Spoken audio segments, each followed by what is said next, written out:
really good to see you all today. We've got a pretty packed agenda. So we've got some apologies. So I think we've got apologies from Mark Burgess, from James Granger, Peter Taylor, and Stephen Corse. So we will log those.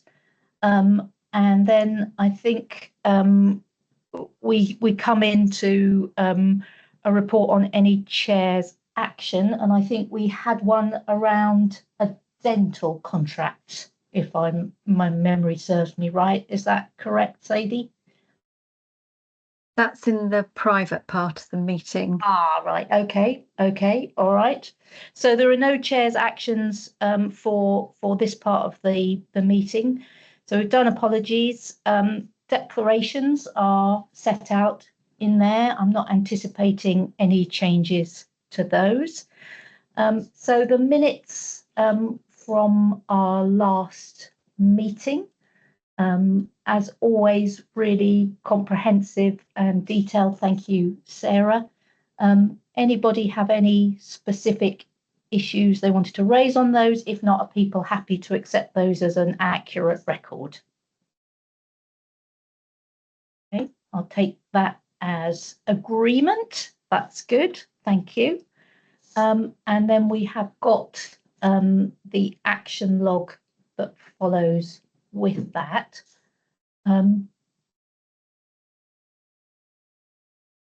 I couldn't quite tell whether there were a couple of things on there. If I'm honest, I couldn't quite read it. Sadie, help me out here.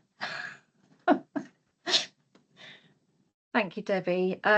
So action 185 has been completed.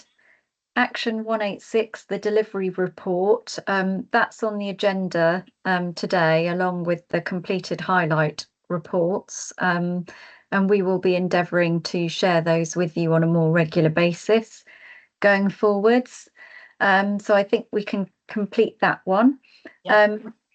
Action 187 is completed.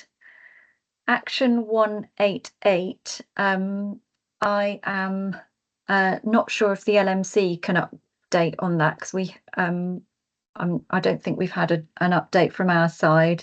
And action 189, I will ask, there's a little update in there from Shepherd, which where he says we've unfortunately made limited progress on that action, but we will pick it up going forward. So I think we should leave action 189 open. Okay, all right. Sarah, did you want to come in? Yeah, there was an update on one of the actions. I think that John Punt has said he's going to a practice manager conference that the LMC have organised, and he will deliver a session then and take an action to speak to Lisa Drury about further inquiries post-meeting. Okay, that's helpful. So if we reflect that in the minutes, and then we can close that action. Perfect. All right, that's good. Thank you. Okay, so that takes us on to the forward plan. So anything you wanted to bring to our attention on here, Sadie? So the only thing that isn't on the agenda today is the Strategic Primary Care Resilience report. And we do have a report in part 2 of the meeting this week, but we haven't we just haven't been able to manage to get that done for today. Okay, all right. So we'll probably bring that forward for a subsequent meeting. Yes, yeah, we'll move it into December. December. Okay. Okay, that's helpful. All right, happy to move on. Okay, so this brings us on to the risk register, and the paper sort of outlines some changes to how we are handling risks and aligning it to a changed process at the ICB. But I know, Sadie, you've got your head around this, so maybe you'd like to talk us through it. Thank you, and hopefully the paper makes sense to people. So following a change to how we manage all risks within the ICB, we have created a new strategic risk for primary care, which is related to the delivery of the Joint Forward Plan ambition for primary care, and that's the new risk that we're asking you to approve today. We do have 3 other risks which will still be seen by the board, but on an operational risk register rather than the board assurance framework, the BAF, that we used to have.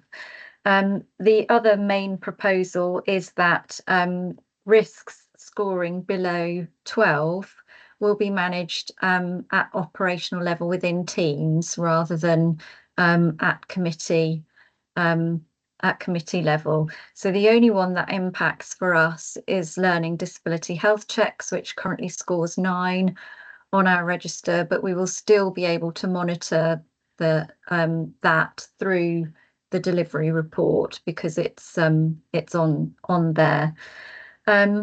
And we also look at it through the delivery group as well. So you'll often see a report on the delivery group around that. So today we're asking for approval of the new strategic risk, to note the 3 risks which will be reported to the board through the operational risk register, to note the removal of the learning disability health check risk from the committee register, but it will continue to be monitored by the team, and Shepherd will remain responsible for that.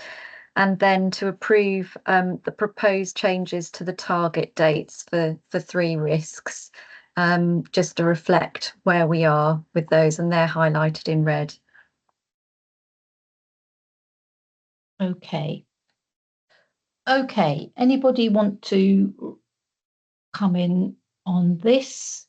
I mean, I guess while people are gathering their thoughts, effectively we're not really losing any focus on this. It's in a sense strengthening because it links very much to the Joint Forward Plan, which is clearly the sort of the guiding plan for the ICB. Hein. Yeah, thanks, Debbie. I focused on the new strategic risk, Sadie, which you shared with me beforehand. So that reads very well from where I'm sitting. So a job well done, because I think it highlights some specificity for some of the providers, but also some common themes that span across primary care. And I think the risk score of 20 feels right. Right now, only one of the 3 risks for dentistry is at 20, but I think overall, also the types of discussions we've been having in this committee, I think 20 feels right. And I think also for Debbie and Bill's sake on the board, I think that's relevant because it very much shows where we'll end up. But I think it puts primary care, it gives the prominence that I think is appropriate. So those were my comments. Okay, thank you. Any other reflections? Karen, hi. Hi there, Debbie. Thanks, Sadie. Absolutely agree. I think we're all realigning our risks at the moment. My only question was, when you said the risk scoring below 12, within my own directorate, we are 12 and below being monitored at team level, unless they specifically, can't say it today, specifically relate to any of the 5-year forward view ambitions in terms of the plan that we have, and then they remain at 12. So I just wondered what was happening. It was just having consistency across the ICB, so we're all doing the same thing. Thanks. Thank you, Karen. We can certainly make a request of the corporate team just to double check that, because I think I've understood under 12 and you've understood 12 and below. So I'll double check for all of us. Thank you, Sadie. Okay. So with those comments noted and recognising that we'll follow whatever is the consistent approach. So I think we've sort of looked at that overall strategic risk, which feels purposeful and covering the right things. We've then got 3 risks that will also be reported to the board. We recognise that the learning disability one, depending on the outcome of the discussion we've just had, is likely to be reported, is likely to be managed by staff and updated here and escalated should we need it. And we've also clocked those updated target dates. So are members of the committee happy to accept and agree those recommendations? Yes, I'll take that as assent. Okay, all right, thank you. So that takes us in to, let me just scroll down.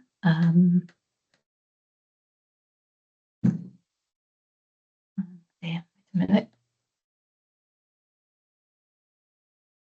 I've lost my way now. It's the primary care vision yes. principles. Excellent. Okay, yeah. So we're coming into the service development session. So this is this is a really interesting one, isn't it? And the outcome of considerable sort of engagement and work.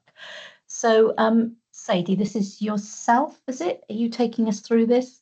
We've got 2 colleagues who've joined us, Amanda Sear and Lorna Perrott. Brilliant. Okay, welcome. Thank you. And thanks for the chance to be with you here today to talk about this agenda item for primary care visions and principles. I don't think there's anything probably useful I can add at this point that isn't covered in the paper or the discussion document. But we are very much looking forward to hearing any feedback that you've got and responding to any questions together with our other primary care colleagues who are here. So if I may, Debbie, can I hand the floor over to everybody else? Yep, sure. Thank you. Thank you, Amanda. Okay, so I'll open it up for comments, questions, reflections.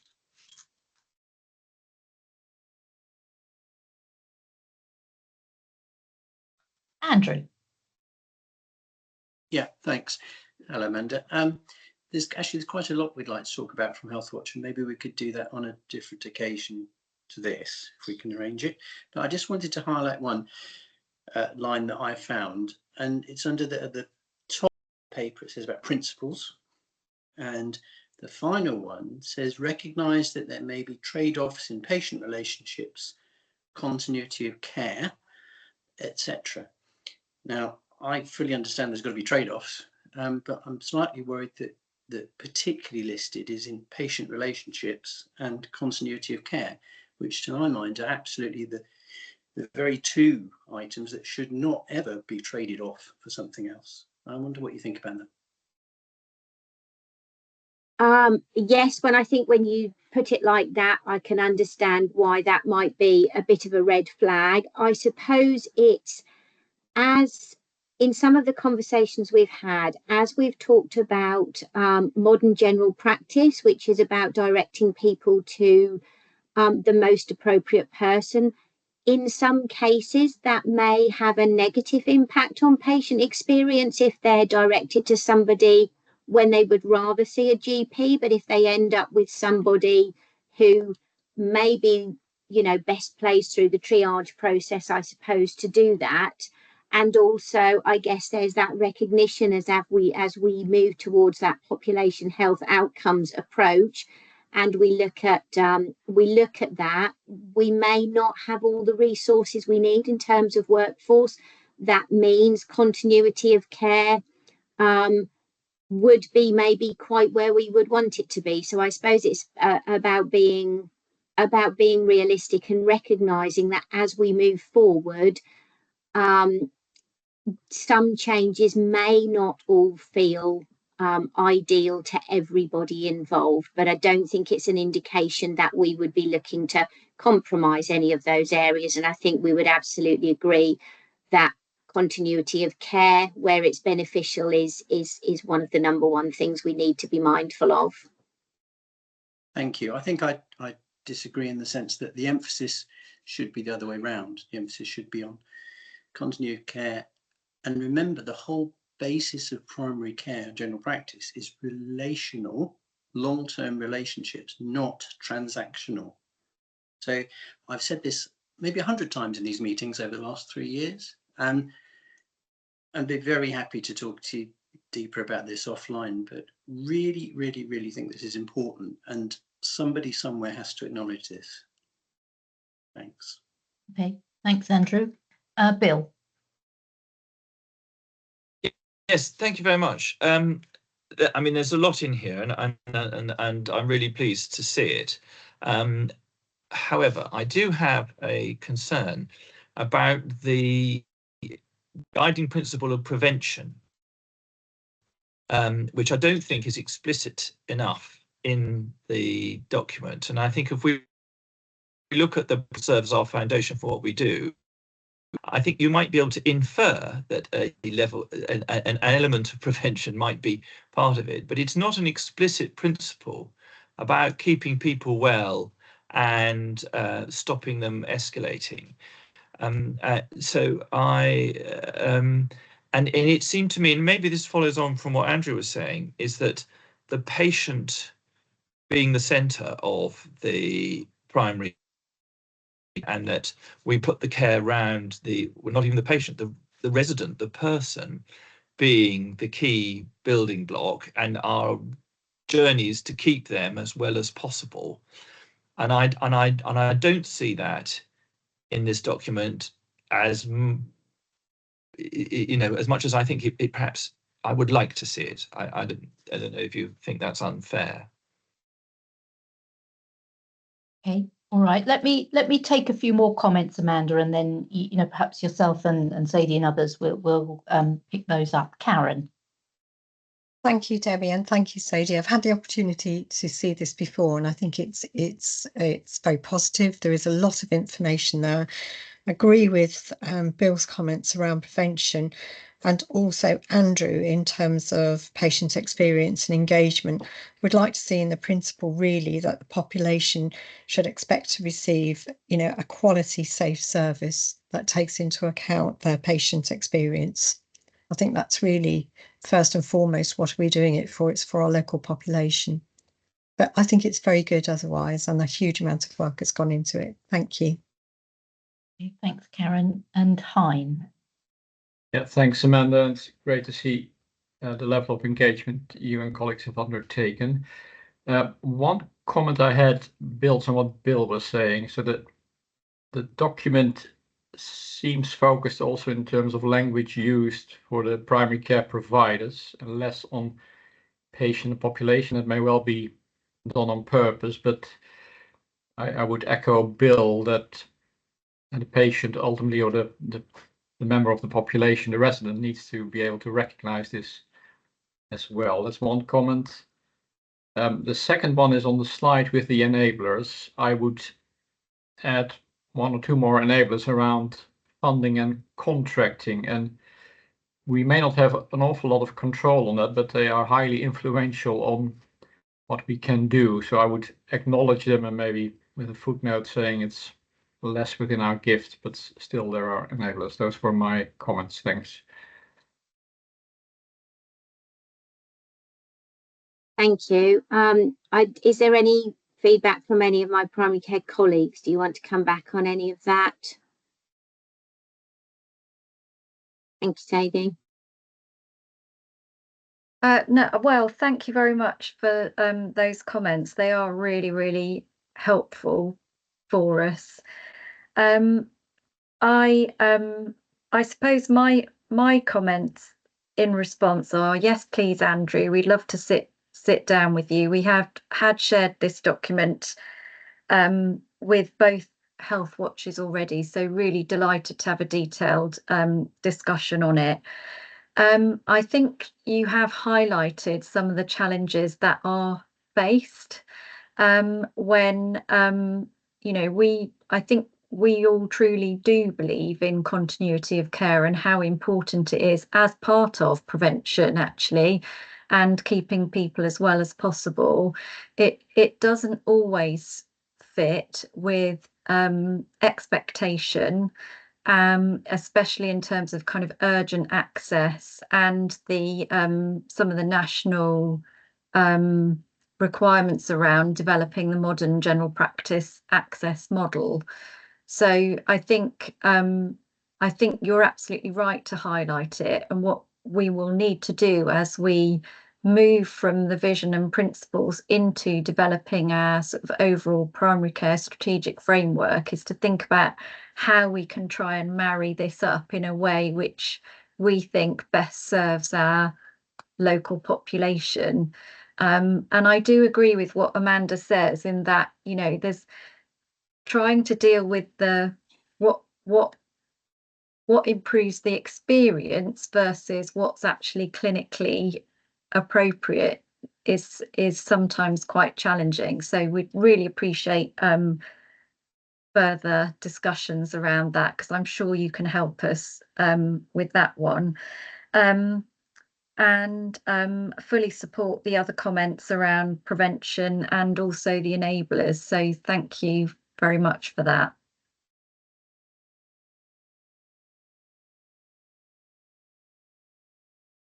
Okay, sorry. The Wi-Fi has disappeared here, so I've just rejoined on the phone. So forgive me for that. So someone will have to tell me if there are other hands up, if they wouldn't We've got mind. Shepherd. Shepherd has his hand up. Okay, right, go Shepherd, thank you. Yeah, I just wanted to react to Andrew's comments, which I fully agree with in terms of continuity of care. But I also want to bring the other side of the coin, in that the balance between access and continuity is one of those that we have to work with. There are people and families who really want that continuity based on the clinical needs that they have, and that requires that. But there's equally a raft of families that actually just want to be able to access to get that treatment that they need, and continuity is not one of those issues. And for example, really for me, continuity is not an issue as a patient. An issue is, do I get the access when I need it and the help I needed at that point? So I'm just reflecting as a commissioner in terms of balancing those two, and actually appreciating the point that you make for those who need that continuity. Okay. Forgive me if you had this discussion while I was not in the meeting. I guess for me, this is about how this document is positioned, because I get the sense that this is a document that you've developed and pitched towards a professional, you know, audience, you know, maybe rather than, you know, an external audience. And I just wonder whether, you know, there is, you know, people will see this as perhaps not resonating with people and citizens and residents and patients. And I just wonder if there's a way of actually aligning those two things. Forgive me if you covered this while I was out of the meeting, Sadie. No, thank you, Debbie. We didn't, and actually, it was one of the points that I was meaning to mention but forgot. Yeah, you are absolutely right, and I think this was one of the comments that came to us through Healthwatch when we shared the document. So we are very conscious. It is part of the first step in developing our overall strategic framework. So really, it's been kind of aimed, like Heinz said, at primary care providers and thinking about ICS system partners. But very much like we did with the long-term dental plan, we would then look to develop something that is more more appropriate for our local communities to kind of understand. And we're already thinking about what engagement should we be doing? How could we do it? How would it be useful to support this work in the same way that we did with our dental plan when we were developing that. So that's the aim. And yes, we can say that it wasn't aimed at a patient audience at this stage of the document. Okay. Any other comments or questions? No. So I wonder what is the route for this now? Where does this, what's the next stages, I suppose? Is that you, Amanda? Do you want me to? Yes, please. Thank you. So we will be talking with ICS partners about this next. I believe that we're penciled in for next month, and you know, if you're happy to support in principle what we've produced today, albeit with the additional comments and the fact that it will continue developing, we will be moving to start to develop that overall strategic framework for primary care as we had committed to in the joint forward plan. That will then be an umbrella for our long-term plans for each of the 4 primary care disciplines that will be developed and will sit underneath that. Okay. So a sort of a first step towards, you know, a wider sort of more longer term vision. And so I sense from the room that there's probably, you know, maybe some refinements of perhaps the emphasis and the way this comes across. And I wonder whether, you know, there would be merit in having, you know, maybe some introductory words that sort of set out that this is the first stage. This isn't the vision for primary care, but perhaps just sets it as part of a pillar, as I think is described. And then I think probably there is a further discussion offline to be had between Health Watch and yourselves, Sadie, which I think might be helpful. And maybe with those things, our committee members happy to accept the recommendations, which is about, you know, we've considered the draft vision. I think we're also asked to provide a steer on engagement. So I think inherent in that, we've begun to do that. So certainly with Health Watch and probably with other representative groups, and I'm sure at the right stage, public engagement as well, although I know quite a bit has been done under previous banners. Anything else anybody wanted to include in this or acknowledge? No? Okay. All right. Well, in that case, I think... Sorry, Yep. Sorry, Debbie, just to come in on that. So yeah. It's a document, obviously, to explain to the public what's happening, but it's also a roadmap for those within primary care and all the different parts of it. And I'm sure this will be tested. You know, the actions or the action plans that sit below it will be tested against the vision. I perhaps just to support what you were saying, a little bit of an introduction about what it's for and how it's going to be used would be useful, so that people get an idea of what to do with it when they receive it. Yep. Okay. Is that something, Sadie and Amanda, we think we could accommodate? Yes, of course, and we can Absolutely. We can share that offline as well. Yep. Okay, that would be good. Okay, so happy to accept this and move on. Excellent. Okay, thank you. I'm going to have to try and sort out my tech here. So I wonder, Hein, if you wouldn't mind just taking the chair to take us through this bit. I'm going to have to turn everything off and turn everything on again. Is that okay? And then I'll rejoin Good as luck. soon as I've rebooted. Good luck Okay, with that. thank you. Sorry about that. Thank you. Right. Yes, I'm Hein van der Wellenberg, Vice Chair of the committee. We move to item 8 on the agenda, primary care workforce strategy, and I think Carrie Robertson hopefully is on the call.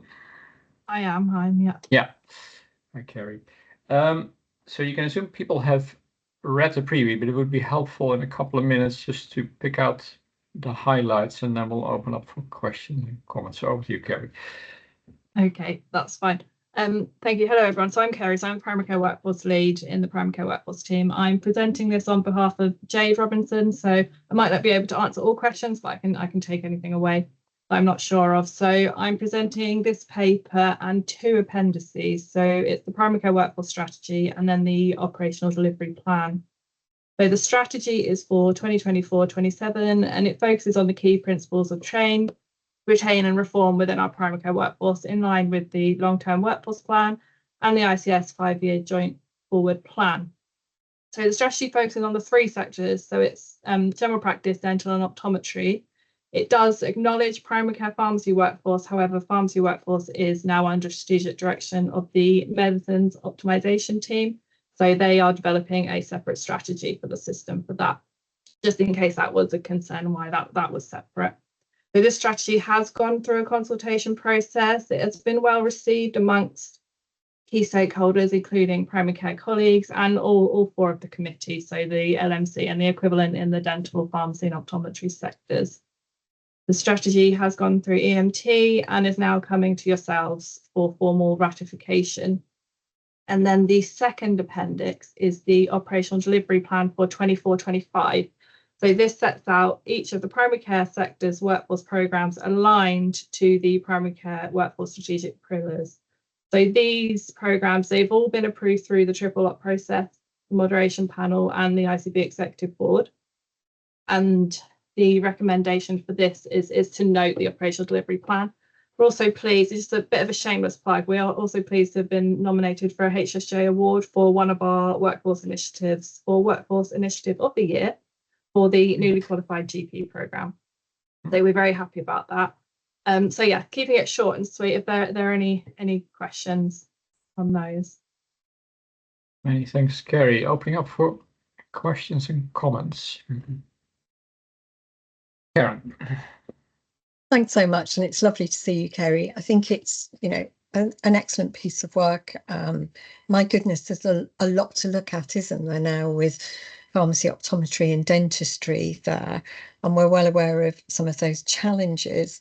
I mean, I guess for me, just thinking about primary care, where we're talking about retain, if we're looking at education, are the PCNs receiving access? We used to have sort of evening sessions for people, which actually helped a great deal in terms of retention, where they had open access to consultants to do an educational session.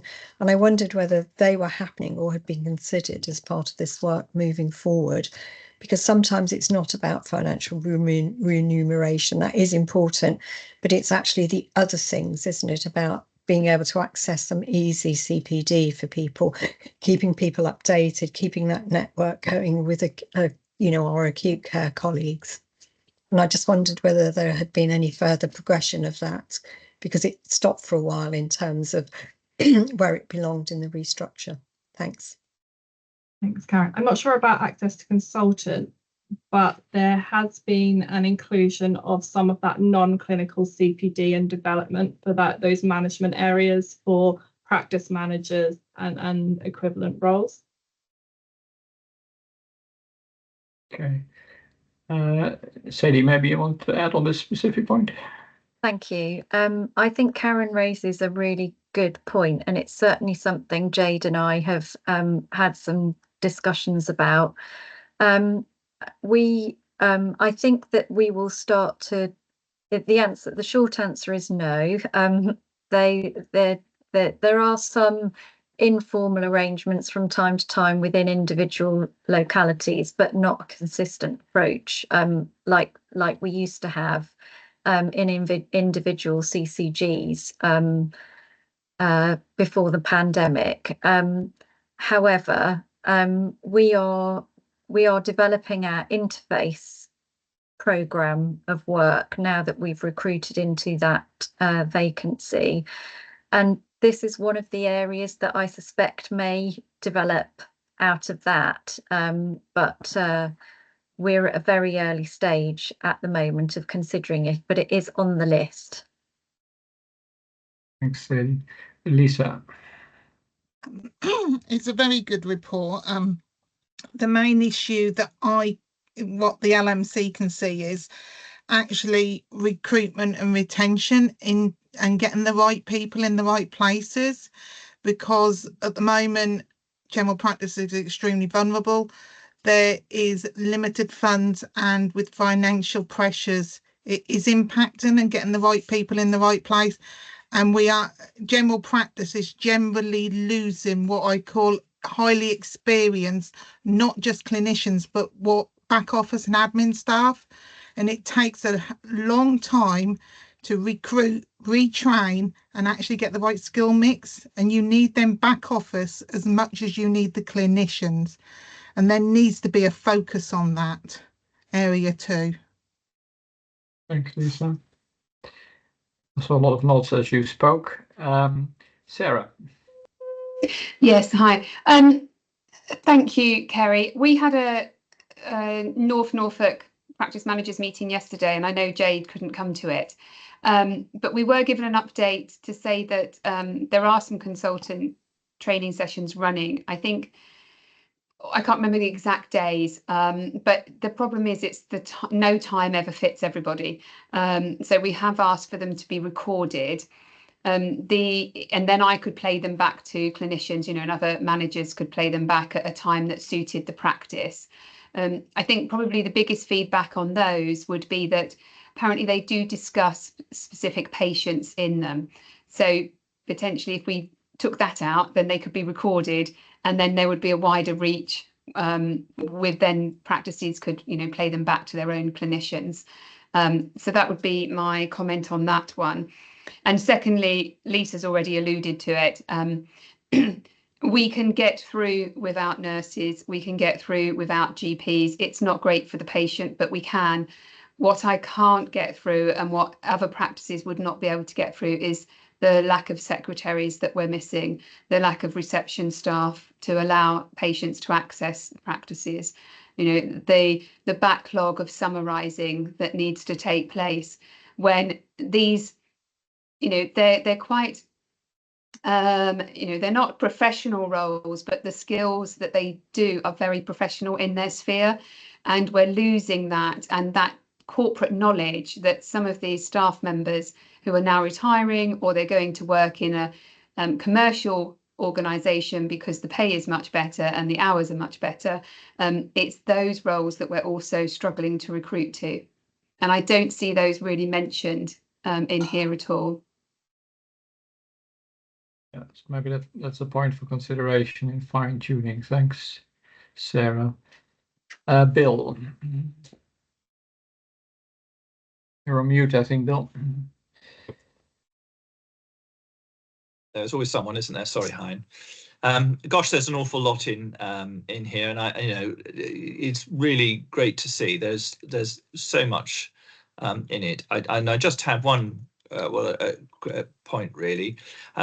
Under the reform, it says to grow the number and proportion of NHS staff working in primary to enable more preventable and proactive care by 73% by 2023, and then it talks about building broader teams with more flexible skills.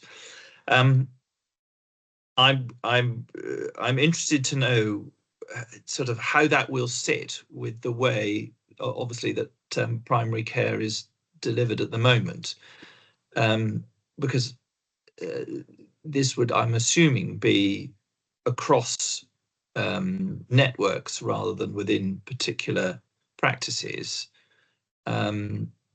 Is that what is meant, or is it something different?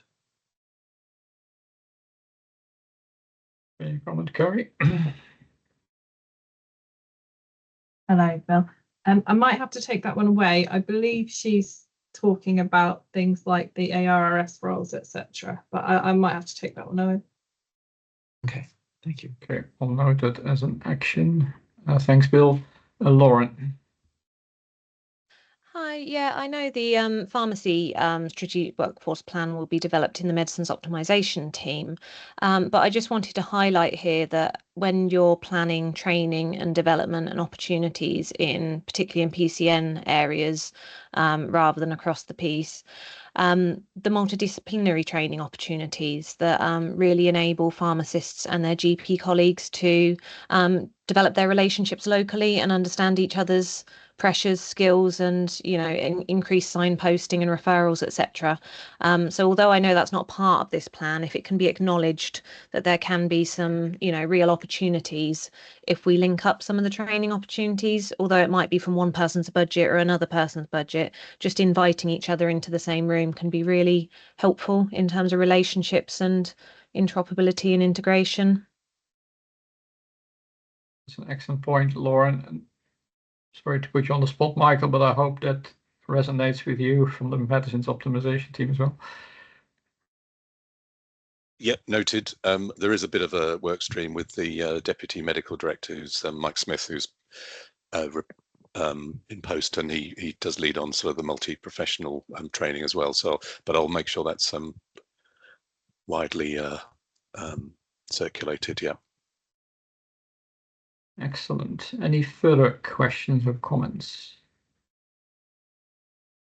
So I think, Kerry, here a lot of energy and support for it, an attention point around the importance of back office stroke reception, and that it's reflected as such in the wording. But I assume, and let me check, committee is happy to support the recommendation for this workforce strategy and operational delivery plan.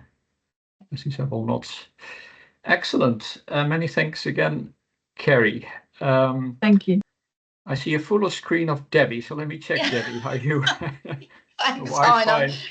I'm back in the room off the mobile. So I whatever happened at my end is okay. So thank you for covering, and apologies for that. Okay, so this takes us to item 9, which is about commissioning pharmacy coverage for Christmas 24. So is this Sharon? It's me, Debbie. Yes, thank you. Hi, I'm Sharon, Head of Primary Care Commission for Pharmacy and Optometry. I'll take the paper as noted. I don't really need to go into the principles of bank holiday commissioning of pharmacies, because obviously we had previous approval for commissioning of this back in 2023. The only thing I would like to highlight to the committee is the data that we've been able to gather through that commissioning, which really does prove the need for pharmacy commissioning over the bank holidays. We can see that there's been about 100% increase in the patient contacts that we're having through the pharmacies, and obviously with the introduction of Pharmacy First service, that has obviously massively increased the figures. So although we don't have the figures for August, for May bank holiday, we can see that we had nearly 1,700 patient contacts. That's just in our commission pharmacies that we commission. There are other pharmacies that will be open voluntarily. So you can see that the patient numbers accessing pharmacy services on these days is big. So the paper is for approval for us to commission 3 more bank holidays over the winter period.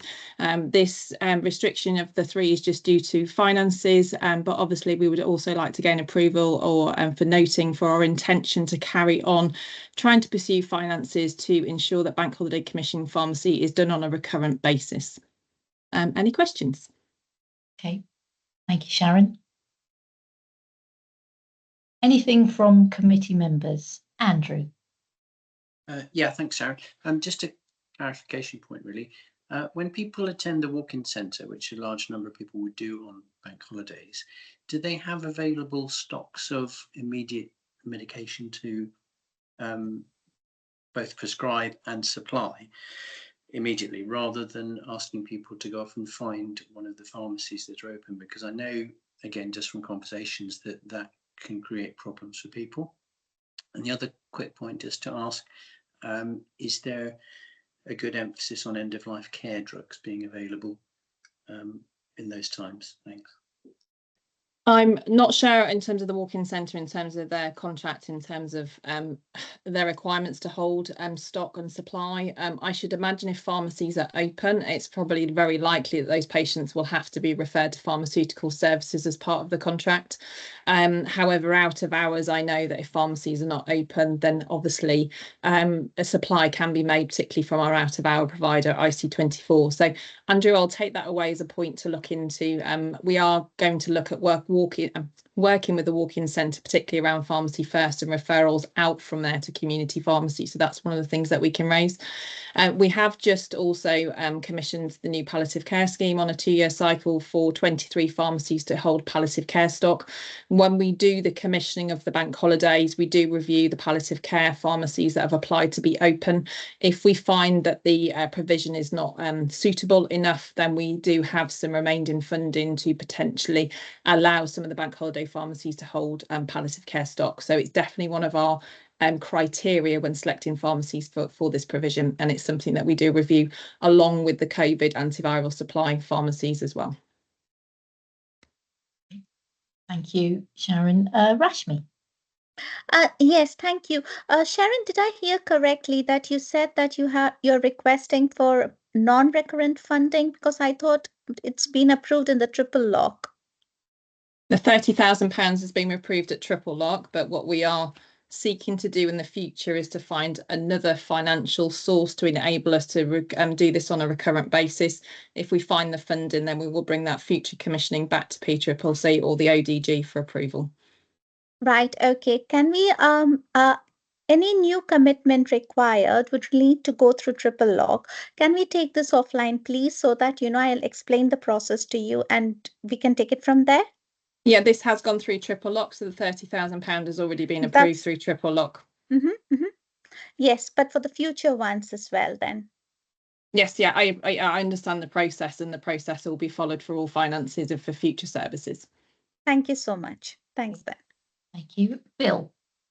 Yes, I was just looking at the recommendations, and we're asked to acknowledge the aspiration of the ICB to provide coverage on all public bank holidays on a recurrent basis. And I just, I really agree that this is a good thing, and I'd just be tempted to agree the aspiration of the ICB or something like that, slightly stronger than acknowledge that, and if that gives more power to the team, then it would something that I would personally think it is something we ought to do.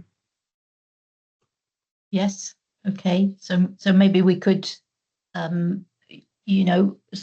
amend that recommendation so it says we support the provision of out of hours pharmacies on a recurring basis. I mean, it does. I guess, it's proving its worth, I guess, isn't it? Because clearly that is preventing people from, maybe using other services. And if we see that, then it does feel as if it should be part of our winter planning, really. Thank you. Okay. I guess the other thing that I was just going to mention is, I recall that, there are usually messages about encouraging people to, make sure they're stocked up with their medicines as we approach these holidays. I'm assuming that is all part of, the ongoing communications, which is also important to prevent, I guess, overuse of this or inappropriate use, I guess. Absolutely. The Pharmacy First messaging will be used particularly around the time, but also we do have messaging around ordering medication in time, just to give all providers the time to process prescriptions and dispense before the bank holidays as well. So that's part of our communication strategy and will be in play throughout the whole year. Excellent. Okay. All right. So with that slight amendment, we're happy to agree this. Yes. Good. Thank you. Excellent. So continuing the theme of pharmacies, we've got Sharon, I guess this is you again, and this is about the pharmaceutical needs assessment. Yeah, so thank you. So again, paper for noting rather than approval. I'm not going to go into this in too much detail because it all is embodied in the paper, but just to bring out some key highlights, we did say we would bring a paper to try and explain the process. As you can see from the paper, it's quite a complex process. But generally, just to acknowledge that a P&A or a pharmaceutical needs assessment is an assessment of the current and future pharmaceutical needs of the local population. It's the Norfolk Health and Wellbeing Board have the statutory duty to publish this, and this is done on a 3-yearly basis. And this is under the NHS. Again, it sits within the pharmacy regulations, but it is the statutory duty of the Norfolk Health and Wellbeing Board. We form part of a steering group along with our LPC, LMC, and I think Healthwatch colleagues as part of a steering group in terms of the publications. And actually the publication for the 2025 P&A for next year for both Suffolk and Norfolk has already started. As you can see from the complexity of the process, it takes a long time for this to be put together. Just in terms of other key highlights, one thing to kind of really remember within this is a pharmacy is not a service. So a gap may be particularly around a service provision or the opening hours of a pharmacy rather than actually having a premises in a certain location. I think that's quite an important thing to remember. So when they're identifying gaps, you may be looking at current provision, location of premises, and also times of days of which pharmacies are open or when services are provided. So please remember, this is not just about the number of pharmacies that we have, it's also about the services that we provide to our population. Just to note, the landscape in Norfolk and Waveney, as we're aware, over the last 18 months has changed dramatically since the last P&A was published. So the next P&A could potentially articulate some gaps in provision, and that would be, it's not only important then for pharmacy applications, but as an ICB that may provide us with some strategic thoughts around our commissioning intentions for pharmacy services in the future. Great. Okay, thanks, Sharon. Bill. Yes, thanks. I chair the Health and Wellbeing Board, so this comes to my committee when it's done. And I just really wanted to share the experience of the last one we looked at, which was the anecdotal response was at odds with the what was in the report. And it was really interesting to hear Sharon saying that maybe this time there will be, changes from where we go in the past, because and I know it's a snapshot in time, but I think it quite quickly got overtaken by events when the last one was published. So I'm really keen to see the new one coming forward, and it's great to hear what you've just said, Sharon. So thank you for that. We look forward to receiving it. Thanks, Bill. And I guess I'd echo really that actually I think the profile of pharmacists has, significantly increased within the ICB and perhaps within the system as well, reflecting the sort of the new commissioning responsibilities. And I think that's a timely sort of set of circumstances, and then to follow through with a refreshed pharmaceutical needs assessment. But I guess perhaps sometimes the anecdotal is perhaps reflecting what you were saying, Sharon, that unless someone sees a pharmacy in their high street, it feels as if those services aren't available. And so that will be an important part, I think, of the gathering of the information and the communication and the engagement about that. But good to see it. Okay. All right, so that's one for us to note, and a really detailed, helpful report. So thank you for that. So I think that takes us on. Oh, yes. Okay, great. So this takes us on to the GP patient survey results, which is, really interesting and some incredible stuff for us to think about in here. So who am I looking to? Is this Shepherd? Is this yourself to introduce this? Yes, it's me. Thanks, Debbie. I was going to ask, because you've got so much in this, you've got a summary report and you also have a detailed slide deck. I wonder how much time you want to put into this, so that can help me to kind of see where I can draw the focus on. I mean, for me, this is quite an important one. And whilst I'm quite sure that we could spend an hour or so on it, I feel 20 minutes ought to give us a decent sort of entry into it. And then I wonder whether perhaps there might be the option for setting up a separate briefing about this for committee members to give a bit more slow time. But maybe you could use, maybe we could let this run for a bit, Shepherd, if that's okay. Okay, so if I probably take just about 7 to 10 minutes, then leave the other 10 minutes for the committee to kind of react and deliberate on it.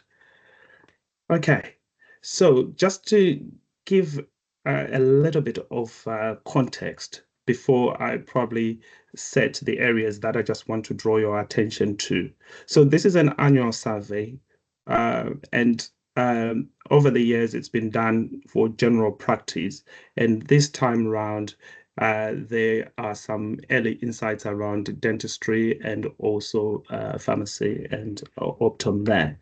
Just to spell out the scale of this piece of work. The survey, the questionnaires were sent to just about 2 million people across the country over the age of 16 and all registered with GP practice in England. And that was between January and March in 2024. And the response was about 700,000 people completed and returned. And just to draw it close to home as what that means, in Norfolk, approximately 31,000 questionnaires were sent out, and we had a return of almost 12,000, which amounts to about 40% response rate, which is higher than the national by 10%, just to set out that context in that. So what I intend to do is to kind of go through the national highlights and just draw quickly the parallels with our system. So I'll give you the numbers there and make some comments. Then I will go into specific questions. I'll pull probably about 3-4 questions. Then I will stop at that point and get some reactions. So if we look at the first page of the report, you have the headlines there. And you've got the numbers set out as to the national performance on that. What you don't have in that space is how this system is performed. I'll fill you in as I call out each performance on that. So in terms of the overall experience of contacting GP practice, the national average is 67%. And we performed at 72%, which is really strong, positive. And the overall experience of GP practice, the national average is 74, and we performed at 77%. Then the overall experience of contacting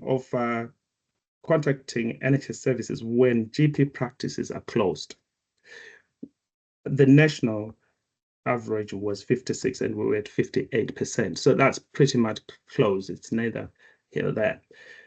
Then some insights into pharmacy services and also dentistry. So the national for pharmacy was 87. We were 2%, just slightly below at 85, which is pretty much close.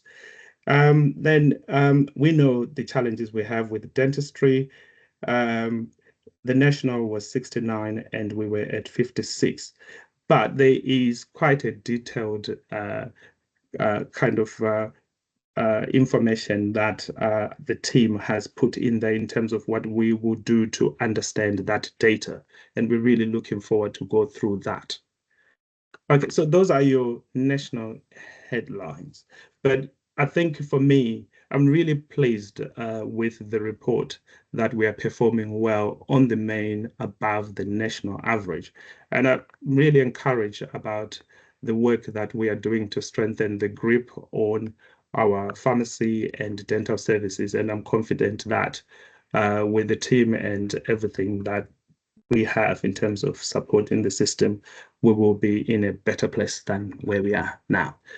Okay, so moving on, I think the first slide that I want to talk about is the slide that addresses the overall performance, which is it should be slide 9, and it answers question 32.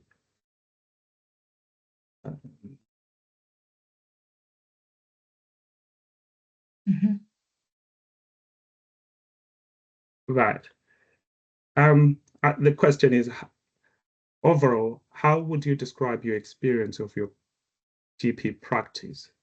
So you can see there, our ICS at 77%, then the national is at 74%. But I think more important to me is the 11%. Who are those 11% who are not having a good experience? So I'm already signaling on our inequalities kind of piece of work that we need to look at.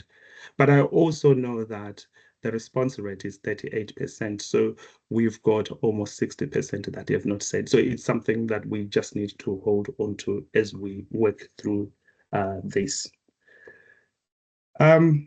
I also want to take you to slide 15, and that answers question 1.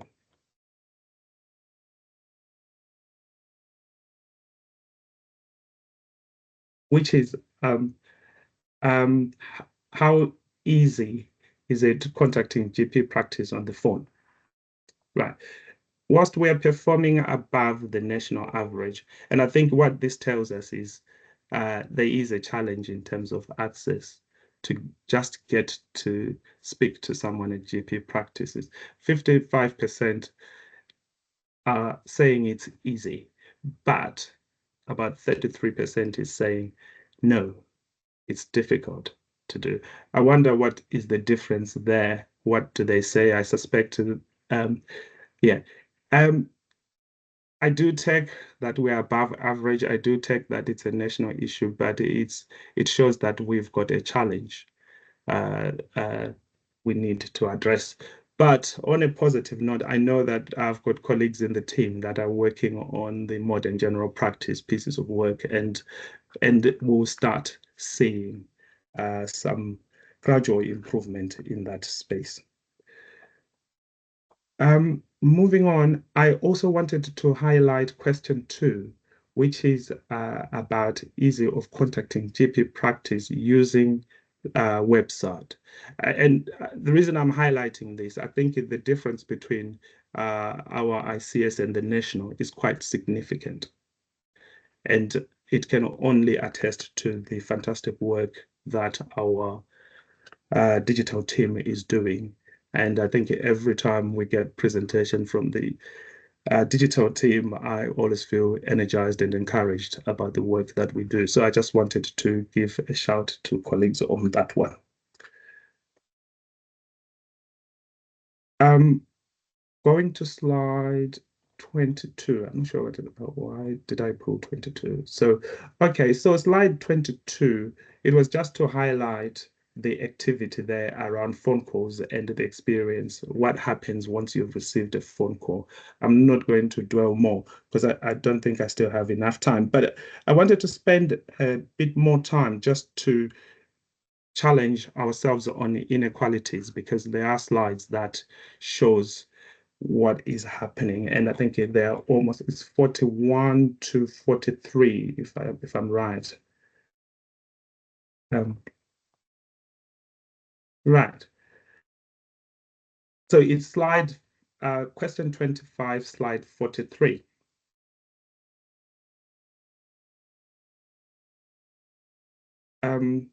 How good was the healthcare professional at treating you with care and concern?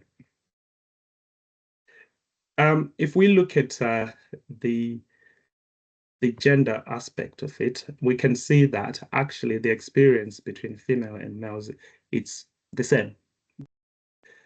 As we go down that list for non-binary people, you can see that there's a marked decrease in the satisfaction there. And also showing where people prefer not to describe and also prefer not to say. You can see there's something there. But I suppose the challenge is, how do we get to know our communities to be able to make an impact around those inequalities? And I think it fits quite well into some of those program of work that we have.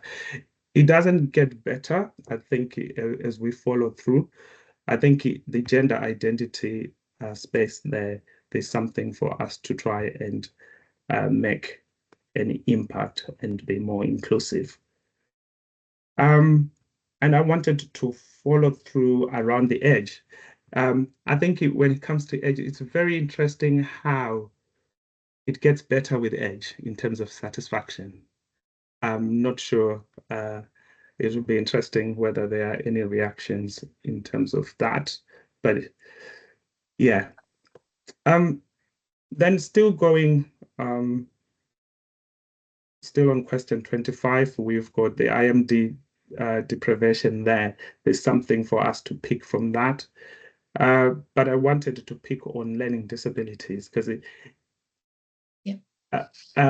if we look at this, it looks like people with their learning disabilities are getting the worst deal in our system. This is what they are saying to us.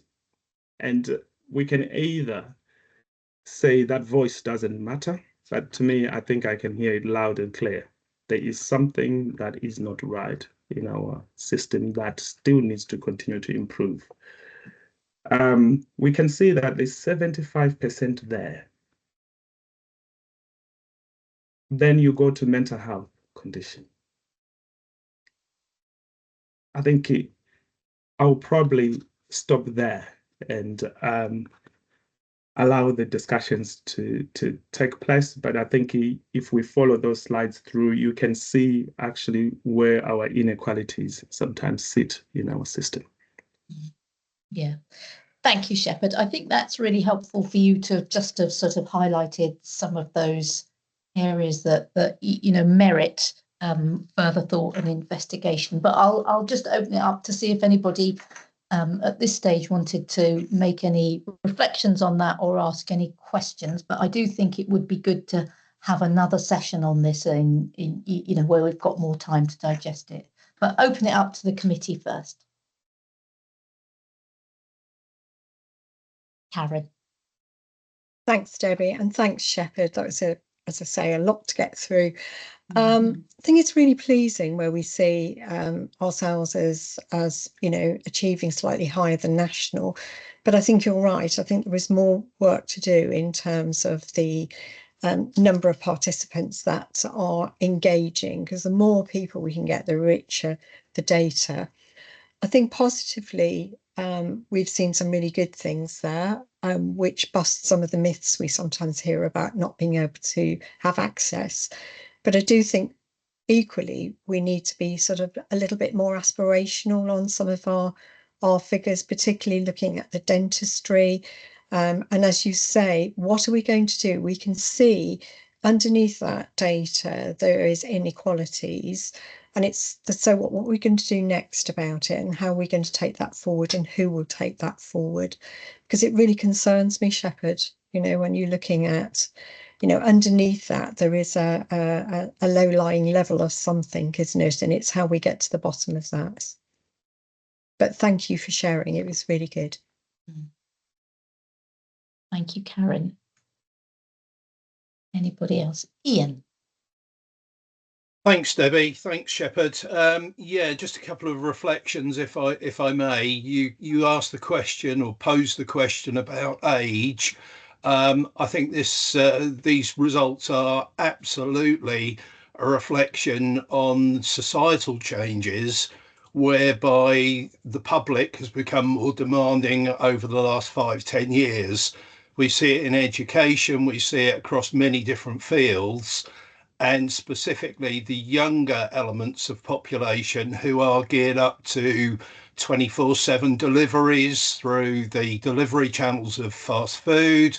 They're geared up to Amazon Prime. And bearing in mind, Amazon Prime costs about the same as each general practice receives per patient per year. So that kind of puts it into some context about the demands that are expected by certain elements. So I think that's one aspect on the age breakdown. Certainly, older populations tend to be more concerned about the I don't want to trouble the GP aspect rather than the younger population who have grown up in the Amazon Prime era. I think also you're right to highlight the areas where we are maybe missing some very needy patients. Learning disabilities, there is no funding for EHCPs within healthcare. There is specific funding for education, whatever that scenario be, whether it's schools or colleges, for EHCP time for professionals to get involved.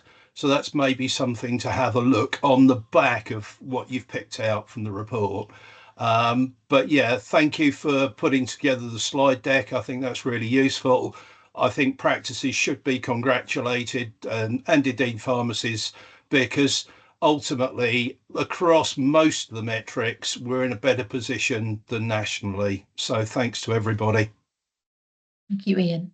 Bill. Yes, thanks. Congratulations to everybody. I know that everybody on the front end dealing with the public works incredibly hard, and you know, sometimes this sort of research can be incredibly dispiriting, and when everybody thinks about the effort they put in, and you know, so I'd like to congratulate everybody and Norfolk's performance being where it is above the national average, and I think that needs to be said, and we appreciate how hard everybody works. On a couple of things in the report, again, just as Ian was saying, I do think that there is something around age in there, and that not all of the sections of the population want to be treated in the same way. And we have a traditional delivery model of, you know, a long-term relationship with your GP who you see face to face, which a lot of people aren't familiar with. So if you only have one, as it were, offering for everybody, and it may be that you know, it'd be quite interesting to ask the different age groups how they want to interact with primary care, and we may get some very different answers, and then that may be an opportunity then for us to look at approaching different parts of the population in a different way, and therefore increasing their satisfaction, but not offering everybody the same service. And you know, so maybe the way that we look at, I'd be interested in the age breakdown of respondents, because I bet the people who respond are typically older because they've got more time, and therefore we might be missing a trick here. So I don't know if this is a statutory form, it's written by NHSE and we all have to have the same thing. I wouldn't be at all surprised, but I'd be interested in Norfolk doing some work about that. And on the issue of the LDs, Haystack Shepherd and I have talked about this many times over the years. And you know, I wonder if there's some way of connecting with the LD's health check a specific piece of qualitative research that takes part as part of the LD health check. And you know, these are people we should be seeing regularly, whether they contact us or not. And it would be really good to get, given that it is an area of concern, we could get a much higher response rate if we actually did a bit as part of the health checks to delve into this a bit deeper. But congratulations to everybody. Okay, really helpful, thank you. Hein. Yeah, I would echo congratulations that others have expressed as well, and good, Debbie, to bring this back in slower time as well, so we can unpick various layers of this lovely pack. I was struck by some of the slides around ease of contacting, where it shows sort of per PCN how the results, and I was struck how varied the results are. And I think I heard you saying, Shep, that you will be contacting practices all sort of on the lower side, because it seems to be an area where some quick gains ought to be possible, either on the back of ways of working or digital help or what have you. But it's quite striking how much more variation there is on this question than on some of the other questions. So that's one thing that struck me. That's all I had. Thanks. Okay, thank you. So last comment, Ian, and then we probably need to move on. Thank you, Debbie. Just very quickly picking up on that point, Hein. It's also noticeable that if you correlated new house builds across the PCNs that are maybe struggling with ease of access, there's a huge correlation between house building and new influx of patients, but not the corresponding expansion of general practice. So I think that's one immediate factor straight away. Okay. Thanks. All right. Okay. Shepherd, I won't ask you to sort of begin to address all of those things, but I think you can see, you know, this will create enormous interest. I think it's really valuable information that we've got. I guess perhaps, you know, if I might suggest, then we set up something that allows people to have a longer term, a slower look at it. But then it might well be that actually you were able to bring us back something in a future meeting that says, you know, as a result of this and the engagement, perhaps further work we've done, these are the areas that actually we're pursuing or, you know, feeding into. So often the risk is with fantastic information like this is we all get very enthusiastic and interested in it, and then we just sort of say, oh, well, that was jolly interesting. Now let's carry on. So something that turns some of this into actions, I think, would be really valuable. Will do. Thank you. Marvellous. All right. Thank you. Okay, so we're now moving on to the reports from the delivery groups. You know, just a reflection that, you know, huge amounts of work going on here. Oh, Sadie, have I forgotten something? Yes, I have. I've missed one. It's easy Sorry. to do. It's easy to do because there are so many slides. So page 198 of your pack. Oh, sorry, it's a bit hard. Page 192 of your pack. Yeah. Is the item on GP collective action. Thank you. And I know we're very pressured for time, so I am going to assume that everybody's read through the slides. It was an attempt to provide colleagues with an update on the range of actions that are optional for practices to take, and they've been taken from the BMA website. At the moment in Norfolk and Waveney, we have a regular emergency planning infrastructure around this. We're meeting on a weekly basis. We're monitoring the system, and there is an accompanying regional weekly meeting that we go to as well.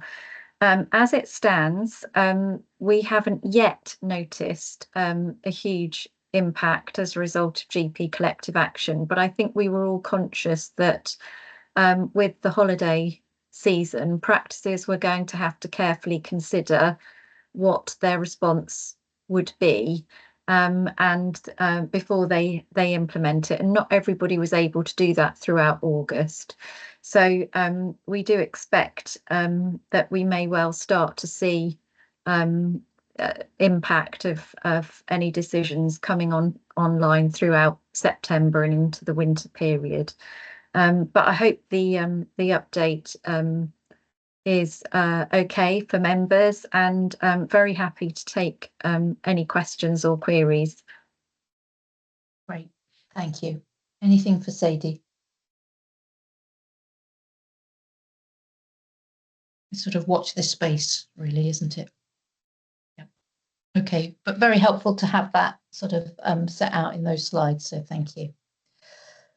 Okay, so that does take us to the delivery group reports. I would encourage, you know, members to read these, you know, if you haven't already, because it just reflects the amount of sort of, you know, detailed work that is going on. But perhaps given the weight of the agenda today, I might ask officers just to highlight any things that require a decision by this committee, or just highlight things that you think are significant. So Shepherd, maybe I could come to you first. Yes, so perhaps it's just confirming the approvals that were made in the last 2 sittings of the delivery groups. That was one in July and one in August. So there are 5 items that were 5 or 6 items that were approved. Obviously, the operational risk register, just the focus that we also do look at the risk. So I wanted to put it out there. Then also the patient safety incident reporting framework. I think it's important that I surface it here, because this is coming into general practice. And the group had a discussion around the approach that should be taken and the information sharing that is required to go into general practice. And the approach was approved. But we know that this will cause some challenges and tensions and apprehensions if it's not carefully done. You may find that other system may be a little bit further, but I think we really need to be careful introducing this. Then I really also to mention the approval for the boundary change for Madeline, which was approved. We had detailed information around the impact that this will have, but it was all mitigated and well set out. Then in August, we approved the new community pharmacy PCN engagement. It was pretty straightforward. I think there wasn't any risk for not approving that. Then the final one I probably just want to mention is the 6 LCSs that are due to expire at the end of the year were approved to be recommissioned, but there are further discussions that needs to be held around the framework in which we do that, and those conversations will take place outside of that, but the approval was given. Okay, that's helpful, Shepherd. So, you know, I think on behalf of everyone, we're very happy to clock those and note those. So thank you. Okay, so that takes us on to, I think it's the dental one now. So lots of work reflected in this. Is this Fiona? It is, yes, Debbie, thank you. So yes, I will take the paper as read, but I think to highlight that some of the changes that, some of the decisions that have been made by the Dental Services Delivery Group are helping to move forward the long-term dental plan mobilisation. So such as the shared care pathway and the child-focused dental practices, and decisions were taken to enable us to move forward to actually mobilise those and put the and the other decision I'd like to highlight is the award of emergency contract. We are going through the, I suppose, the finalising of those steps that we need to put in place for that to happen. But it's a positive step in the right direction, and I suppose sets out the direction of travel in these events for the ICB. So I'll move on to the Dental Development Group, and really to highlight that this is the first report from the group to this committee. So this is an informal group which with representatives from clinical colleagues, Healthwatch and system partners. And so we thought it helpful to start bringing reports to this committee, setting out the work that's going on there. And much of the work so far to date has been around the long-term plan. But as you can see, further discussions again are now starting to implement the plan. So unless anybody's got any questions, I'll stop there. Okay. No, I think that's good. I mean, I think it's, you know, just once again to reiterate the sort of the you know, the detailed work that is going on there, you know, and the complementary nature of the development group, I think, sits very well alongside the overall sort of long-term plan development and the work we're doing. So thank you to you and the people who contribute to that. I think it's a really helpful addition. Okay, that's good. Right. So the next item is around primary care access, recovery and the delivery report against that. So I'm not sure who I'm coming. Is this yourself, Shepherd, again, or have we got? Liat is here, Debbie. Ah, great. Okay, thank you, Liat.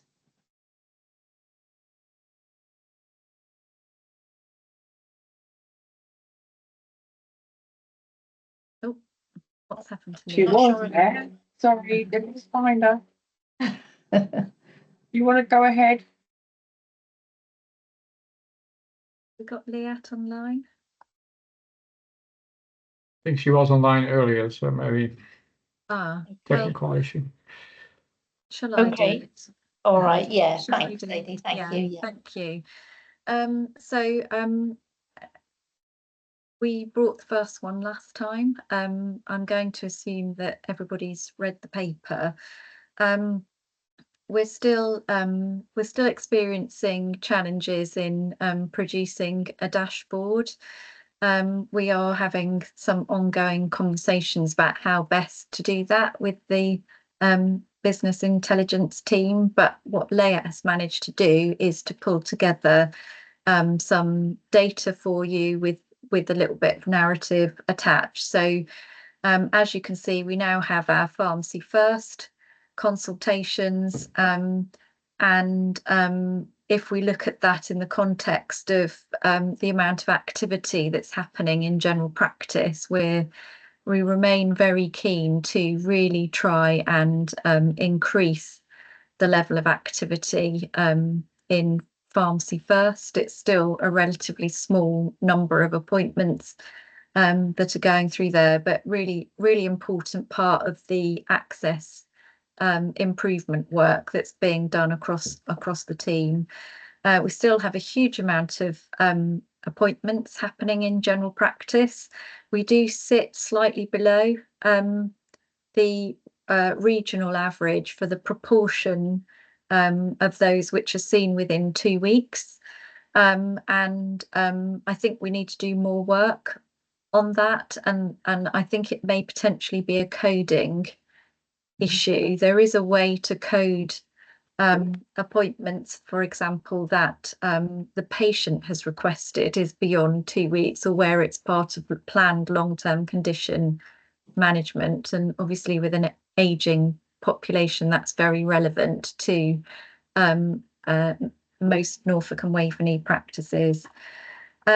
We've got some dental data in there. We now have some data around new patients, and you can see that absolutely astronomical rise in new patients over the last few months compared to the previous year. And that's one of our measures of success as we're monitoring the impact of the short and long-term plans. Another area that we're measured on is the units of dental activity, but we're thinking that may well not be a great way of monitoring us, given that we are using all the flexibilities within the new commissioning guidance that we have. For example, commissioning sessions around oral health prevention, which don't bring with them units of dental activity to monitor. So we have to kind of take the whole picture on that. As yet, we don't have our published data for learning disability or severe mental illness, but the team continue to work directly with practices on that, and are, I think, reasonably assured on the progress so far. So you've also got the highlight reports attached in much more detail. You had the templates last time, so we're very happy to take away any comments on any of this as we continue to seek to build the reporting to you going forwards. Okay, that's helpful. Again, you know, really useful stuff actually, and very relevant in the context of the sort of the survey that we've just looked at. Hein. Yeah, I just want to echo, this is extremely useful, but there's so much information in there. You really almost doesn't do it justice to skip it and go over it in 5 minutes. And I see Layat has joined us again, so well done. So maybe at another time there's a possibility to give it a bit more airtime, but that's difficult, and certainly in today's agenda. Thanks. Yeah. Okay. Thanks, Hein. I think that's right. Nick.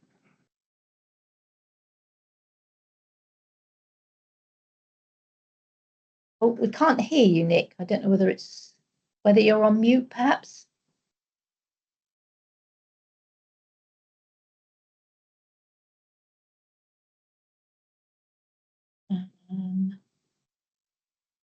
Try again. No, we can't hear you there. I'm gonna come to Andrew, and maybe we can try again in a minute. Andrew. Okay, just a quick question about the Pharmacy First figures.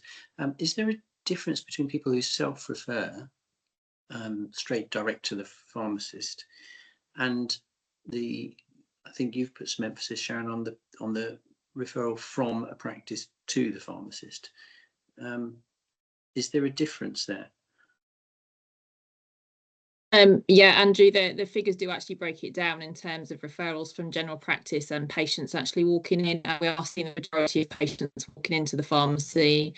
The difference is that if a patient is referred from a general practice into the service and they don't meet the gateway criteria for treatment for one of the 7 clinical conditions, the pharmacy can then convert that referral into a minor illness referral, and therefore would be paid for that consultation with the patient. If it's a walk-in with the patient and obviously they don't meet the gateway criteria, they're not able to transfer that over to the minor illness element of Pharmacy First. So although they would still give advice to the patient and you know, see them through the consultation, there is an element where the pharmacies are then missing out on payment opportunities. But we are definitely seeing the most amount of patients walking in for this service, which is fine. And I think if patients are referred to the service signposted from general practice, as long as those patients are eligible, you'll probably see that 99% of those will meet the gateway criteria. That's the bit we need to work on to make sure that the patients are presenting are the ones that are eligible. And as part of our Pharmacy First relaunch in September, we're going to be working quite heavily with our integration project on referrals from general practice, and we're going to be focusing on our efforts on upskilling general practice around Pharmacy First, because we're fully aware when this was launched by NHS England, there was very little communication or training for practices on this service, and we're going to hopefully bridge that gap to try and get a bit more of a flow of referrals coming from general practice into pharmacy. Great, that's cleared up. Thank you. I think probably we've lost Nick, unless you're back and able to sort out your microphone issues. No, okay. We'll pick up whatever Nick's comment was offline and make sure he gets an answer if it was a question. Okay. I'm going to move us on. Again, you know, huge amounts, and I just wonder whether actually this item merits, you know, alongside the decision, the discussion that we might have about the survey, quite relevant and good to consider them side by side. So perhaps we could do that as well. Sharon, you've pulled together a paper that reports decisions. Is there anything you'd want to highlight in there? Yeah, or I think are we okay to note those?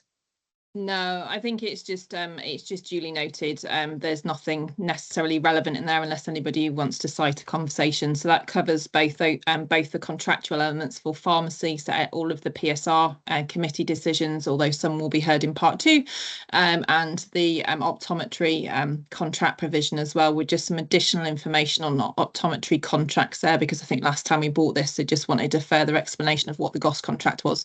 So unless there's any further questions, I'll take it as duly noted. Okay. All right. I think that's helpful. Thank you. Okay. So, Michael, prescribing team report. We're up to item 16 now.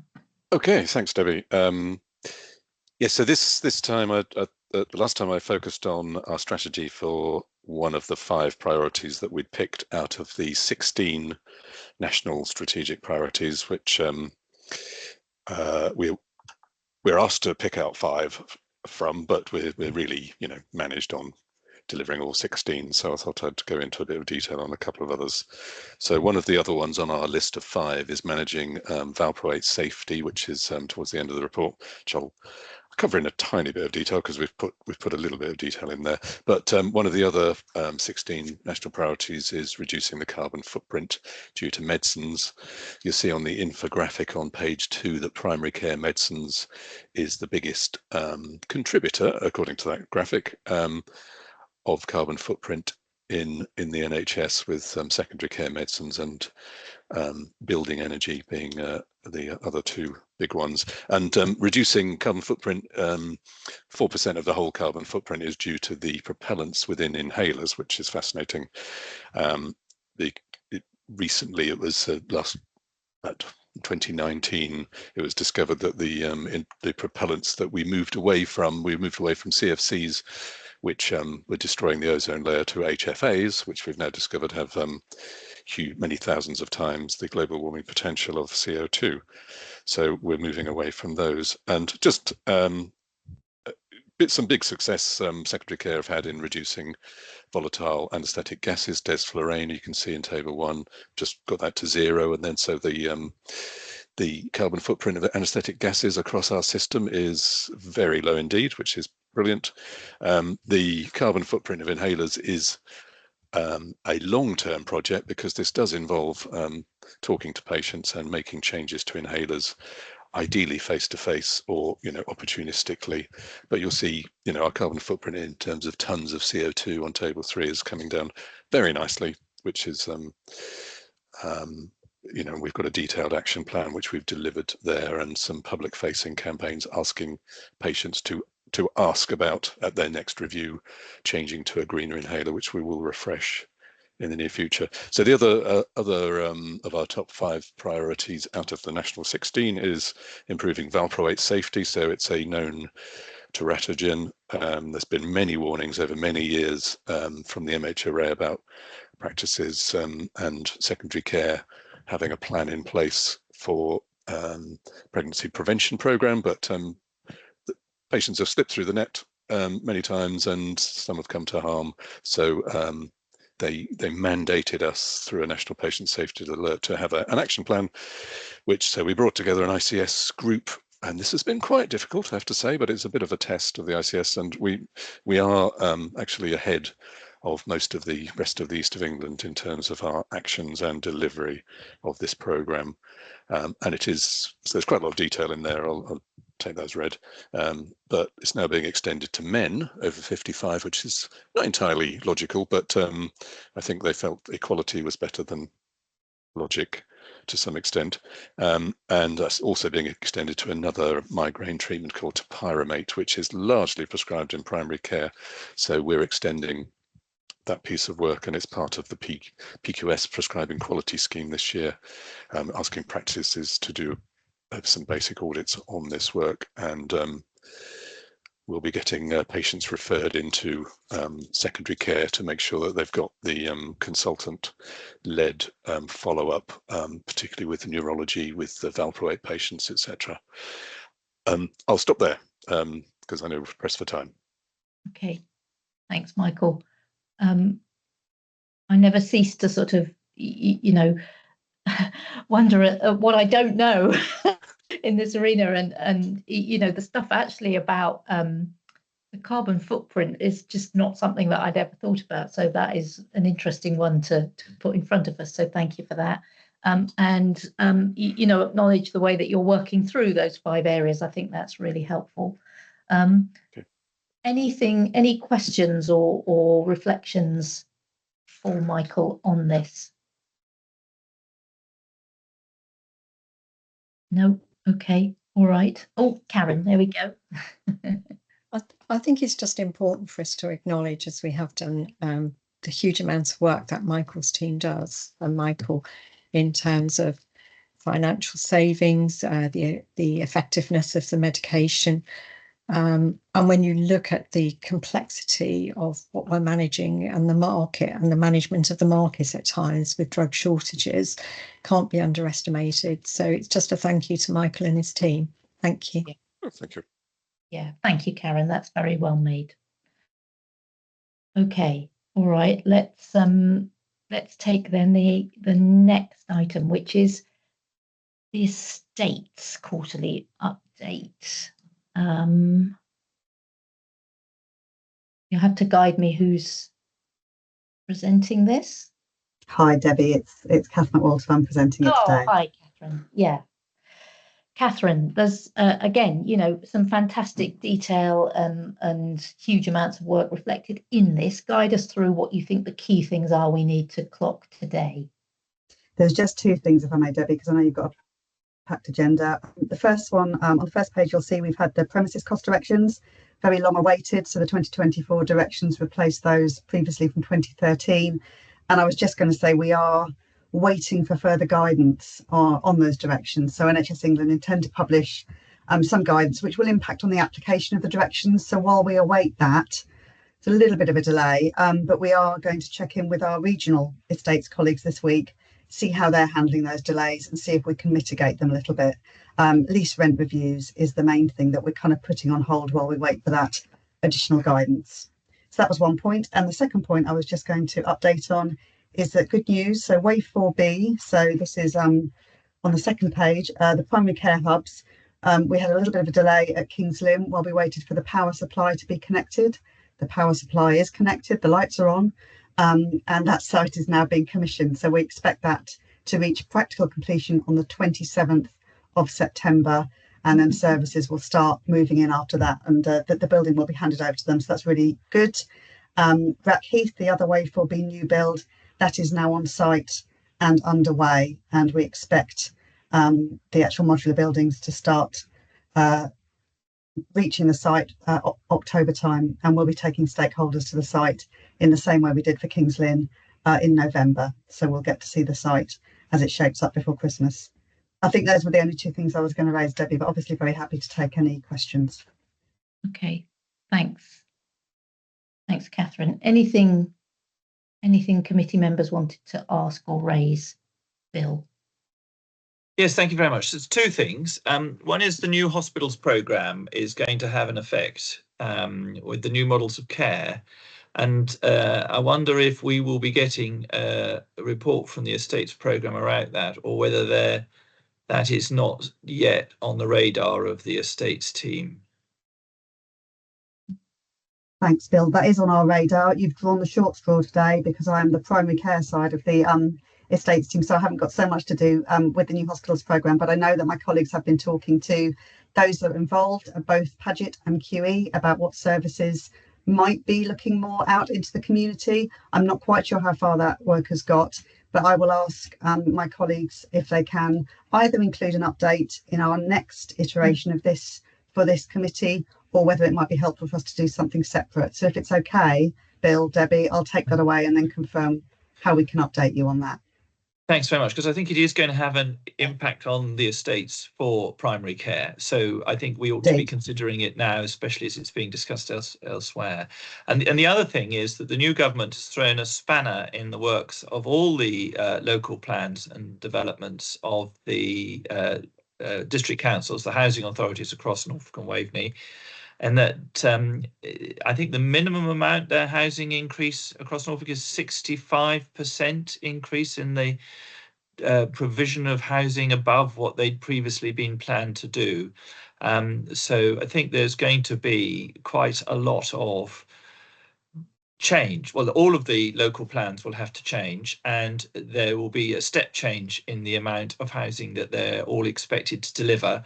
And I think that will then obviously have a huge impact on the sort of predictions of future demand. And we talked about new housing estates and demand. Now, whether any of that will actually happen at the pace the government is saying they want it to happen, I don't know, but that I think it's something that we need to be aware of, because it's certainly something the new government has put top of their list of things they want to do.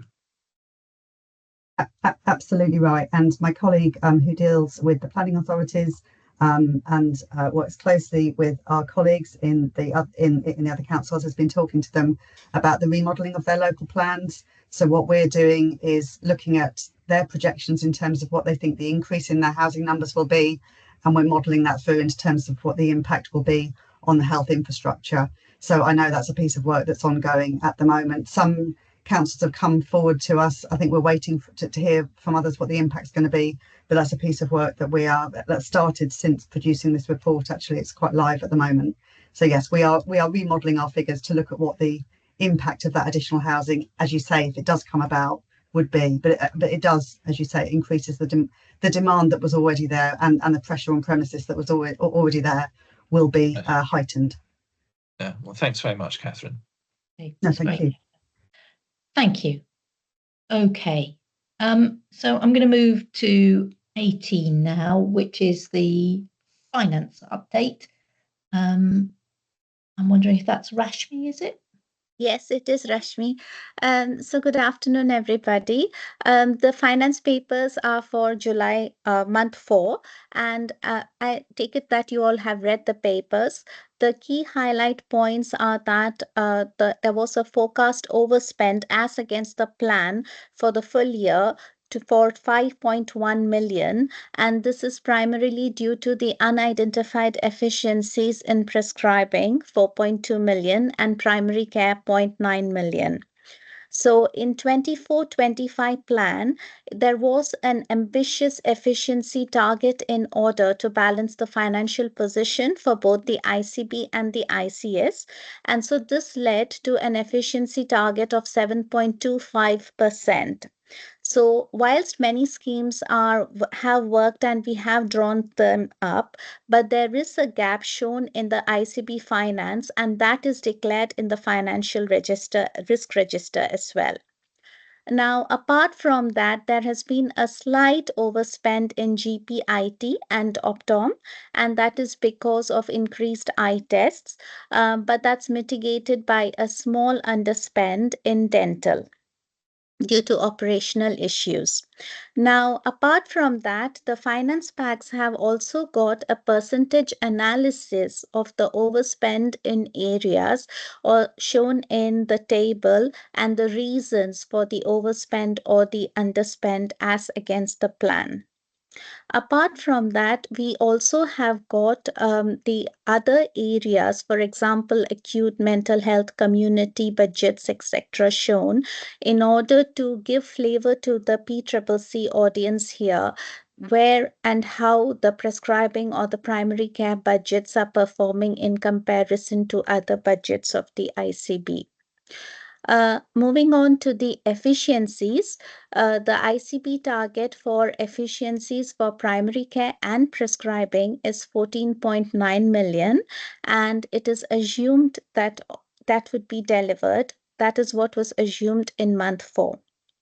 Now, the LCS tracker is also available in the packs, and you would have seen that it's got 68% utilization with varying utilization percentages for different schemes. But that is because the Q1 windows only closed on the 31st of July, and for 14th August for some schemes, because there were some problems with the ardent searches.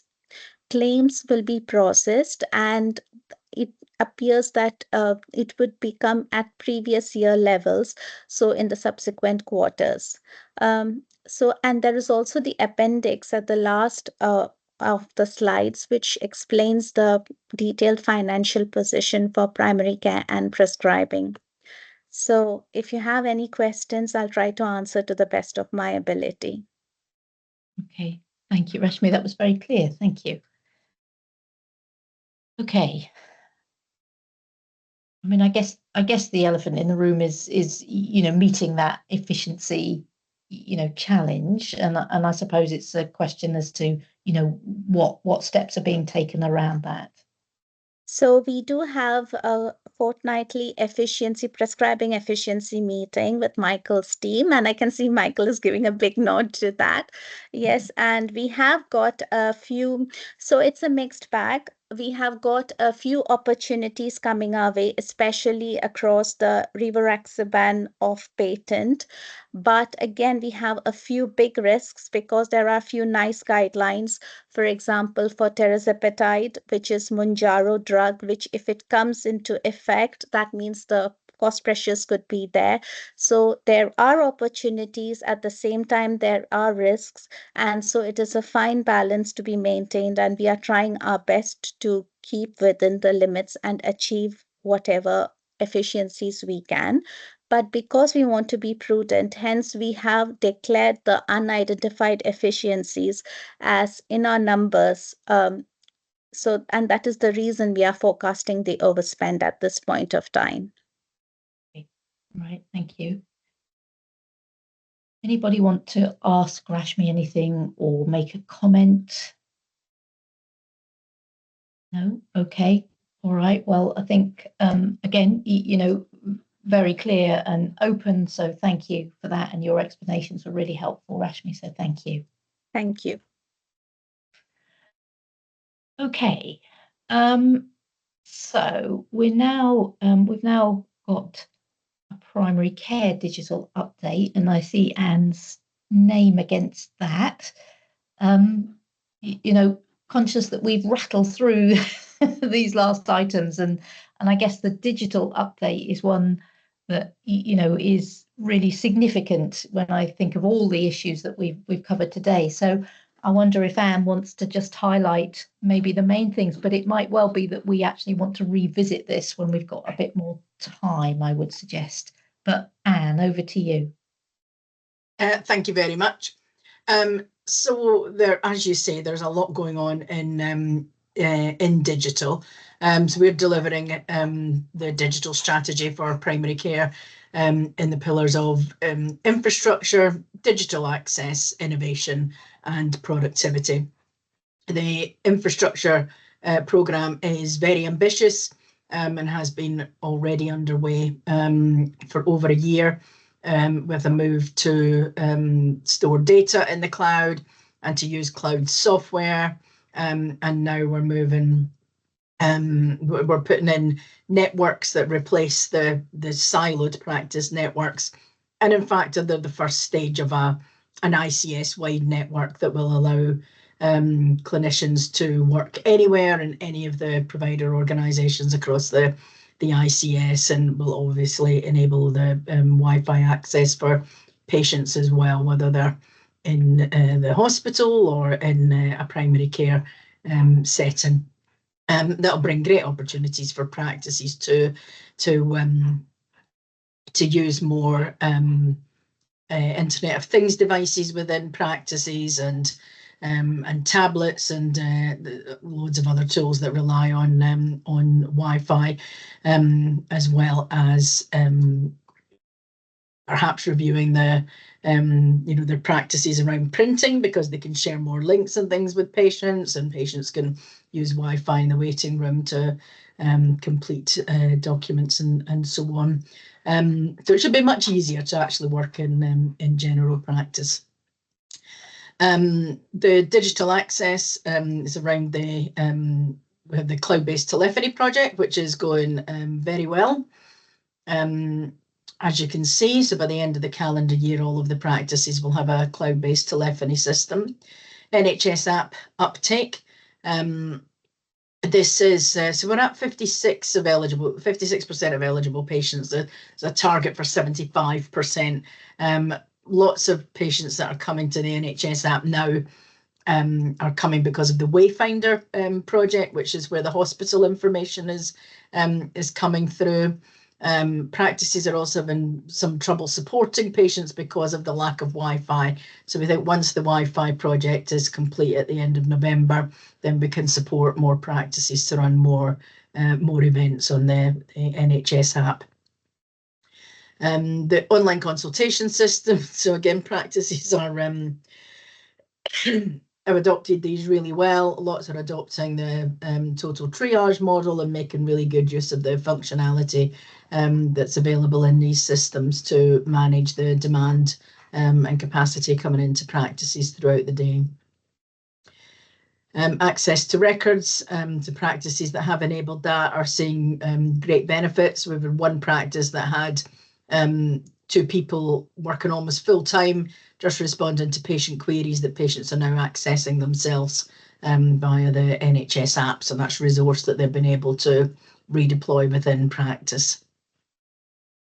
In our innovation work stream, we are working with general practice and care homes on remote observation kit in care homes and working on full integration with clinical systems there, which was a suggestion directly from general practice. And in productivity, we're developing robotic process automation. Our first one has been handling repeat prescription requests. There are a couple of other companies in the area as well, doing the GP registration automation, for example, and we work closely with them as well. We're also delivering a primary care intranet, which provide a single source of truth for primary care and hopefully save everyone from the dreaded email searching to try and find information. And I know you're always interested in PCCC, about the shared care records. I've just added some information in there about how that project's going. Now we always knew that there's less benefits in primary care because they've got such a fantastic wealth of information on their clinical systems, but people are still seeing benefits and being able to access information from the county council, and they're also seeing benefits in terms of productivity because they're getting less queries from other areas because they're able to access information directly, and there's just some testimonials there from clinicians in other areas that have been using the system. Health Watch are also doing some work with patient groups to make sure that they are informed of the shared care record and challenging professionals to ensure that they're using it, and therefore they as the patient are receiving the aim of telling their story only once. So very busy as usual in the digital world. Lots going on, and hopefully bringing benefits to patients and primary care. Thank you, Anne.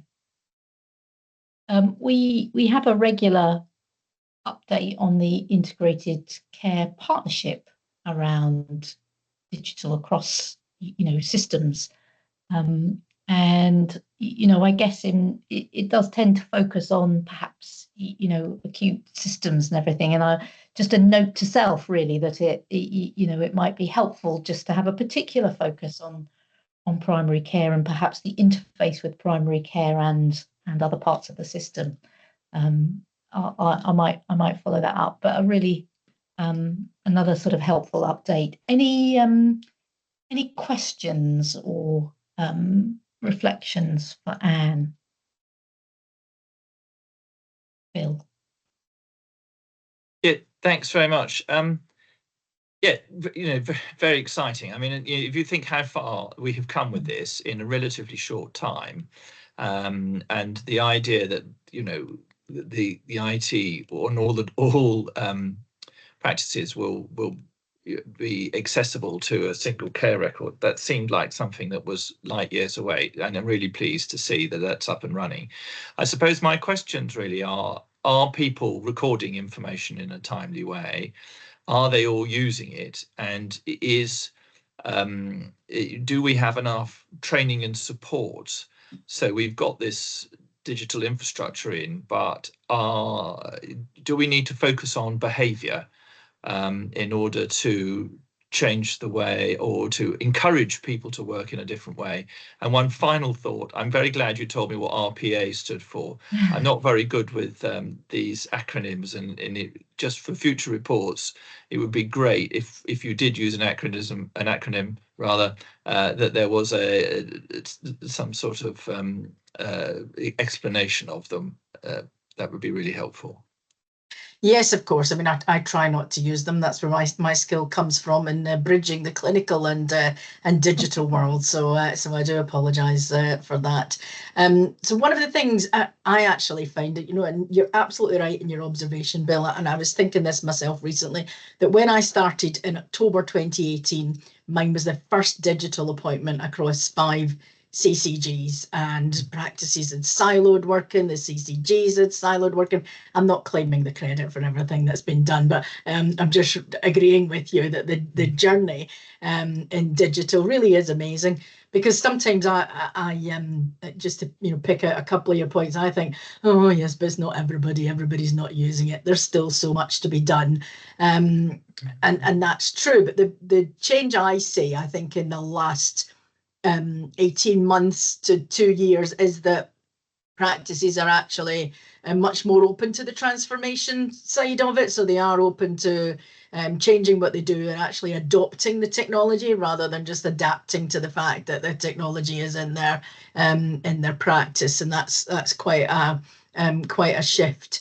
We've got training, lots of training packages available. We have a training site with lots of online learning for every digital tool that's used. Again, that's something that it has grown and is always developing, as well as the interface with the clinical systems team regularly.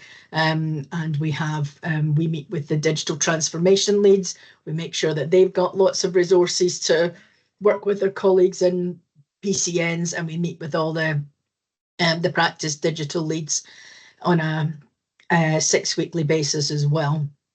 In terms of clinicians in the wider organisation, so the shared care record team does go out and visit them.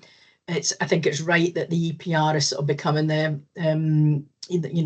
only show in town for lots of people and resource, but there's really clear use cases and clear enthusiasm for those areas such as urgent care and the ED, where they're seeing patients that aren't regular or known to them, and they're able to access information that they would never have had access to before. So we really are seeing the uptake stats. When you look at the performance in Norfolk and Waveney benchmarked against other areas, we are doing really well in terms of use of the shared care record.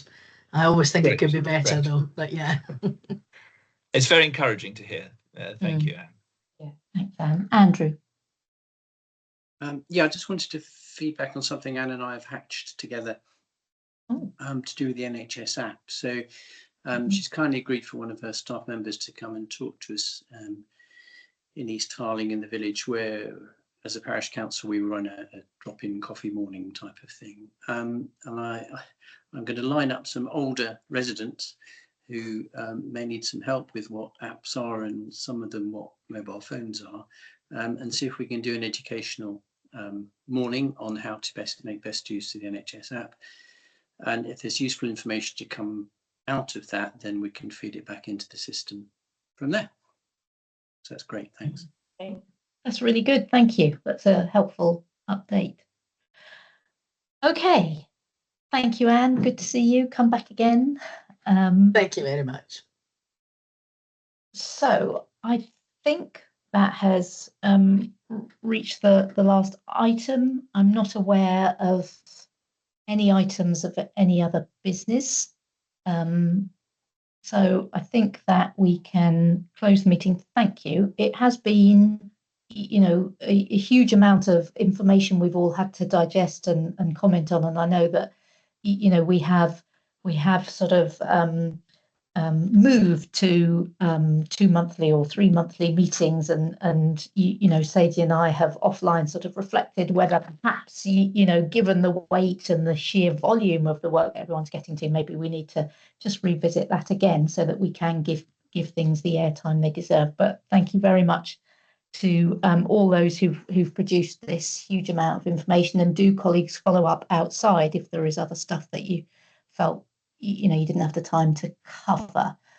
I wonder if I might suggest that you know, those of us who have the following meeting, perhaps we could take a 5-minute comfort break and resume at 4:22, if that's okay. Otherwise, thank you very much, and I'll close the meeting. Thank you. Thank you, everyone. Bye-bye.